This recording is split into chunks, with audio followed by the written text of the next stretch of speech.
everyone, Meg here. Today I'm going to be talking to you about how to write the perfect email. And the reason that I decided to create this blog was because when I talk to friends across the industry, I always ask them, what is the one thing that you wish I could teach college grads? And the answer really surprised me, and it was teach them how to write an email. Because as one of my friends put it, if I get another email marked urgent that isn't urgent to me, I'm going to wring somebody's neck.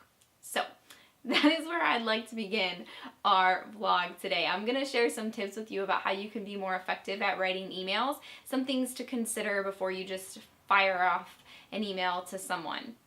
And to start, I know that it often feels like, at least in my position as a professor, that I am writing and answering emails a lot. Sometimes it feels like it's just super overwhelming. So the first tip that I always give my students is to really stop and think about if you need to write an email at all. So for instance, before you fire off that email because you don't have an answer, go look for the answer. Go check Google. Google is your best friend. You can search anything on the internet. So try and see if you can find the answer or find out the information that you need from that person before you send an email. This is great because if we could be more effective at this, then we're going to cut down on the time that we have to spend answering emails, and we're also going to be way more effective because we're not exchanging redundant information. So for instance, I always tell people, go search through your old emails to see if a lot of emails, like I use Microsoft Outlook, but if you use Gmail, it's pretty easy to search by subject or by person through email. So see if somebody's already answered this email for you. After that, look at your notes from meetings. So if that's the other thing, make sure that when you are sitting down at a meeting or someone is taking their time to speak with you, that you're taking notes. I furiously scribble notes during meetings for things that I need to remember. So make sure that, again, if you have that information, that you're not sending an email to get information that you already have. For my students, this comes into play quite a bit because information is in lots of places. It's on assignment sheets or in the syllabus or online. And so I think that by making sure that you do this step first, which is number one, again, just figuring out if you even really need to send an email at all, that shows, if it shows one, that you know how to take initiative, that you're organized, that you are a good communicator. But I think that you're going to earn a lot of respect from people, especially in a career-oriented environment. But even if you're a business and you're working for clients, you don't want to have a client repeat something for you that they've already told you. It just looks really unprofessional. And again, I think that a lot of communication can be streamlined by just thinking about what it is that we email and deciding whether or not we should be emailing someone at all. Another way to think of this too is oftentimes I try to consider people and their schedules, and if they're sitting in their office, instead of making them write a big long email out to me for something that I might need in terms of information, I'll just pick up my phone and call, and then I can have a 5-minute conversation versus writing out a 10 to 15 minute long email. So that is my first tip. I say all that to say that I think that we should really stop to consider how many emails we're sending, why we're sending them, and if we even really need to send them at all. So if you have determined that you do need to send an email to someone and you do need to get information from them, the second tip that I have for you is to consider your audience and your purpose in writing those emails. And that is really important. So we can think of various situations for why we write email. Are you trying to get a coworker to help you out? Do you want your sister to come visit this weekend? Are you trying to communicate with relatives to plan a vacation? There are all kinds of reasons why we would use email to get information and to communicate with people. It's an awesome tool. That's why we write and answer so many of them. But you really need to think about who your audience is and what the situation is, why you're emailing them at all. Because that's going to affect how you begin the email, what you write in the subject line, right? And so you want to consider the relationship that you have with that person. Think of their title. These are very simple things that I think people screw up all the time, and it just messes up the tone of the email, and you can not be taken seriously from the very beginning. So for instance, I like to use the metaphor of email is a conversation. So I wouldn't walk into a room and be like, hey, what's up, to my boss, right? I wouldn't go shouting about the things that I need right off the bat without even saying hello to someone, right? And so I think that we should try and mimic that a little bit in email, especially in formal emails. But even in informal ones, you want to be taken seriously, or you want somebody to respond, number one, and you want them to give you the information that you need. That's the purpose of your email. So to do that, you need to consider audience. And a lot of people, I don't think, consider the audience as much as they should. So again, that should dictate how you're going to begin the email. For instance, if I'm trying to get my sister to come visit me, which I do a lot, I might start that email with like, hey girl, I miss you, right? I definitely would not address my boss that way. The letter to my boss might be, dear Dr. So-and-so, or hello, Dr. So-and-so, or good morning, right? So we add these subtle niceties, again, just like you would if you were speaking to somebody in person. You wouldn't just go barge in on them and tell them that you need something.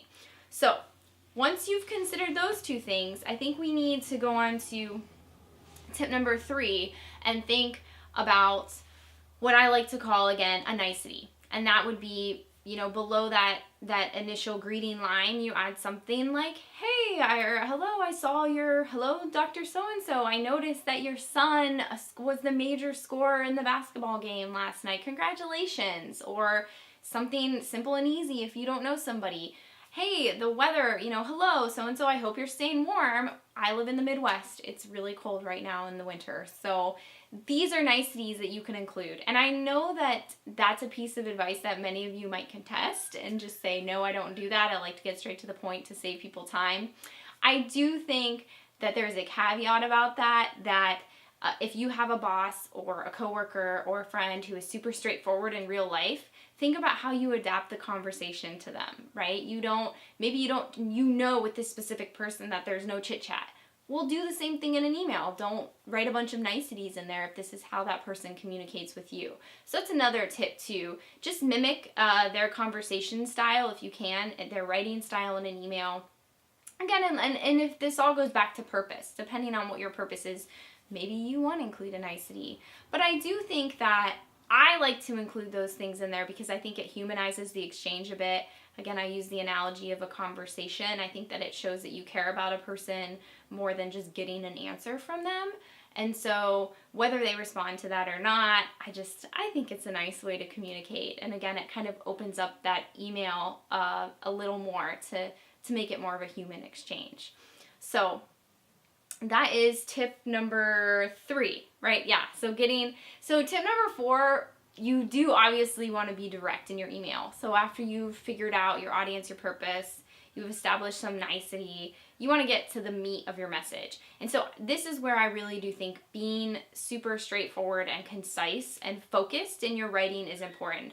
So I think a pet peeve amongst those industry professionals that I mentioned at the beginning of this blog would be when they get an email that is not considerate of their time. I have an email that just came to me that's marked urgent with a big, long, tangential idea or explanation of a scenario that is not urgent to me, right? It's urgent to this person, but not to me. So you really need to think about, again, how quickly people need to read and answer emails because it does suck up a lot of our time. So my piece of advice is to use active voice as much as you can. That means keeping your subject and your verb as close together and just tell people what the purpose is. I'm writing this email because I need this, or this answer is eluding me. Just whatever it is, try to keep your message short to the point. What do you need from this person? Why do you need it? And also another tip would be, we know from research that people don't really read things on a computer screen like they read them in a book or in a newspaper or something in front of them. So you want to make your writing scannable. I like to say readable and scannable. So some of the things that I like to do is to include bullet points where I can. If there's a lot of information in something, I like to just bullet point it out instead of having that text run on the same line.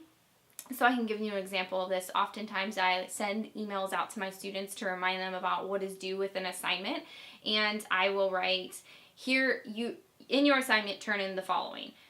number one, number two, number three. So they can scan that email really quickly and know what it is that they need to turn in. So again, instead of one big long sentence, they can read it very quickly. So it's readable and it's scannable.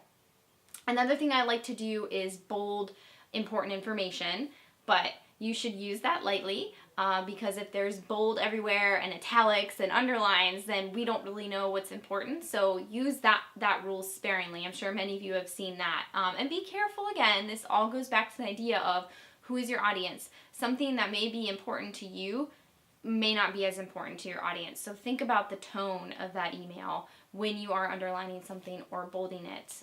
But those are good tips to help people get through your emails, I think, quickly. And then my very last tip is to always, always, always say thank you. I think that this is again that Midwestern nicety coming out in me, but I just believe that any time that someone is doing something for you or taking their time to share information with you, that you owe them a thank you, even if it's a thank you for your consideration of answering this request, or I really hope to hear back from you. I appreciate the time you took to read this email. Or thanks.